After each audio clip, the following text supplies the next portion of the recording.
सकते हैं। यदि वो अपने को मोहम्मद गौरी और गजनी की औलाद समझें तो हम उनको कभी मान नहीं सकते। और हकीकत तो भी यही है, हकीकत भी यही है। आज विज्ञान की दृष्टि से डीएनए टेस्ट होती है, जिससे पता लग जाता है कि कौन किसका बच्चा है, कौन किस समुदाय से आया है। उससे ये लगता है कि हिंदुस्तान में उत्तर से, कश्मीर से कन्याकुमारी, कच्छ से डिब्रूगढ़, असम में, हर कोने में जो जहाँ भी हिंदुस्तानी है उसका खून एक ही परिवार का है। और हिंदू हो, ब्राह्मण हो, अनुसूचित जाति हो, जाट हो, यादव हो, वो उनका भी जो खून है, जो रक्त है, वो एक ही है, एक ही परिवार का। और वास्तव में भगवद गीता पढ़ोगे तो दिखाई पड़ेगा कि जो वर्ण व्यवस्था है ये कभी जन्म से जुड़ा हुआ नहीं था, ये कर्म से जुड़ा हुआ था। जो ज्ञान सिखाते थे, अपने के लिए कोई धन या शस्त्र नहीं इकट्ठा करते थे, उनको ब्राह्मण मानते थे। वेद व्यासा जो थे, जिन्होंने महाभारत लिखी, उनका माँ तो मछुआरा थी। वाल्मीकि जिसने रामायण लिखी वो तो अनुसूचित जाति के थे, जिसको दलित आजकल कहते हैं। जो सबसे बड़े ऋषि थे, ऋषियों के ऋषि, जिनसे भगवान भी डरते थे, विश्वामित्र, वो तो क्षत्रिय घर में पैदा हुए। तो कहाँ ये लिखा है कि ब्राह्मण के घर में जो पैदा हुआ है वही ब्राह्मण है और कोई नहीं बन सकता। ये विभाजन, ये जो विभाजन हमारे दिमाग में बैठाया गया है कि हम अलग हैं, हम जाट हैं तो अलग हैं, यादव हैं तो अलग है, ब्राह्मण हैं तो अलग हैं, इससे हमें अब मानसिक दृष्टि से मुक्ति पानी चाहिए।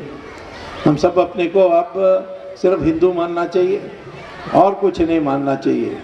और उस मुसलमान को हम राष्ट्रभक्त मानेंगे जो ये स्वीकार करेगा, जो डीएनए के अनुसार भी सही निकली है कि मेरा पूर्वज हिंदू है। मुल्ला लोग डरते हैं इस बात से, क्योंकि वो समझते हैं कि एक बार इस प्रकार की निकटता आ जाएगी तो मुसलमान एक दिन हिंदू ही बन जाएगा और देश का कल्याण तभी होगा जब ये होने वाला है। परंतु हम जबरदस्ती नहीं करेंगे, समझा कर करेंगे। क्योंकि आज हिंदुस्तान हज के लिए भी जाता है तो उसकी बड़ी बेइज्जती होती है वहाँ, और वो अपने को हिंदुस्तान को, हिंदुस्तानी मुसलमान को कहते हैं तुम हिंदू हो, अलग से रहो, हमारे नहीं हो। मुसलमानों में भी कितना विभाजन आ गई। शिया को नहीं मानते, उनकी मारकाट चल रही है अभी पाकिस्तान में। अहमदी को वो मुसलमान ही नहीं मानते। बोरा, ये सारे लोग जो हैं आज मुसलमान माने, एक ही बात है।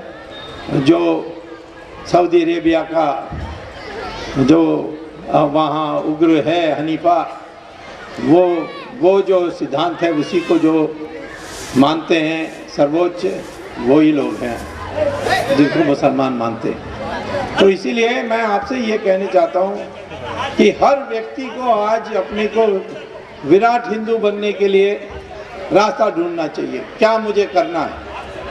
पहले मैं बात कहता हूँ कि अपने बच्चों को किसी तरीके से कर सकते हो, मैं नहीं कहता हूँ कि सब कर सकते हैं, परंतु कर सकते हो तो संस्कृत सिखाओ।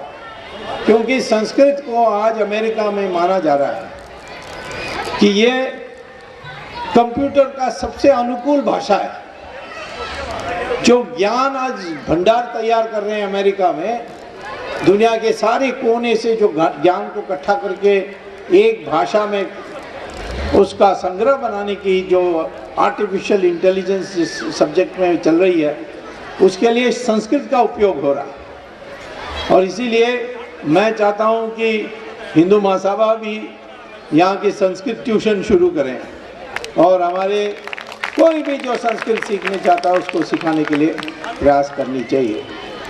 दूसरा है हमारी सही इतिहास, कि ना हम आर्यन है या द्रविड़ है, ना दक्षिण है, उत्तर है, ना हम हिंदू हैं और कुछ नहीं है। ये एक मंशा तैयार करना, ये भी विराट है। और तीसरा है कि हिंदू शांतिपूर्वक रहना चाहता है। जब हम 100% थे, हमने बाहर से आए यहूदी लोग, दुनिया भर में उनकी मारकाट हुई, हमने उनको जगह दी, उनका मंदिर बनाई।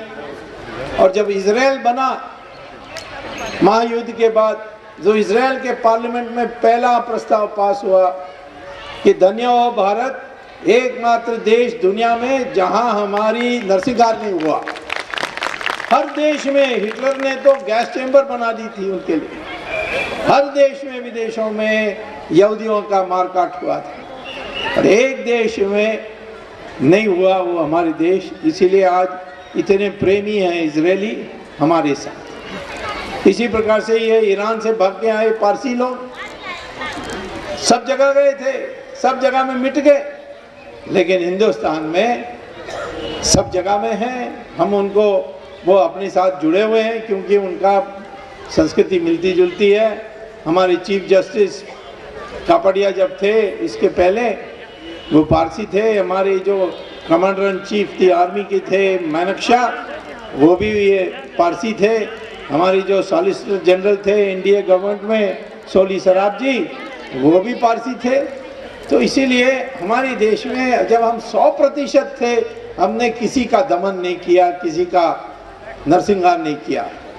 तो आज हमसे ये सोचें कोई कि हमें छेड़छाड़ करेंगे, हम कुछ जवाब नहीं देंगे, ऐसा नहीं होना चाहिए। जो भी हमें कुछ करेगा, हमें तंग करेगा, उसका 4 गुना जवाब देंगे हम, ये एक होना चाहिए। पाकिस्तान हमारे एक जवान की सिर काटेगा तो पाकिस्तान का 4 टुकड़ा कर देंगे, ये हमें संकल्प होना चाहिए। और इसीलिए इस प्रकार से एक नया हिंदू पैदा करने के लिए हमारी प्रयास होनी चाहिए।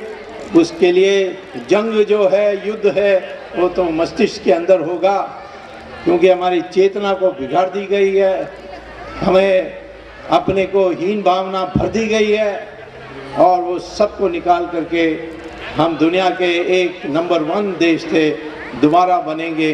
ये संकल्प करके आज जो असली श्रद्धांजलि है हकीकत राय के लिए, वो हम देंगे। धन्य हो, धन्यवाद।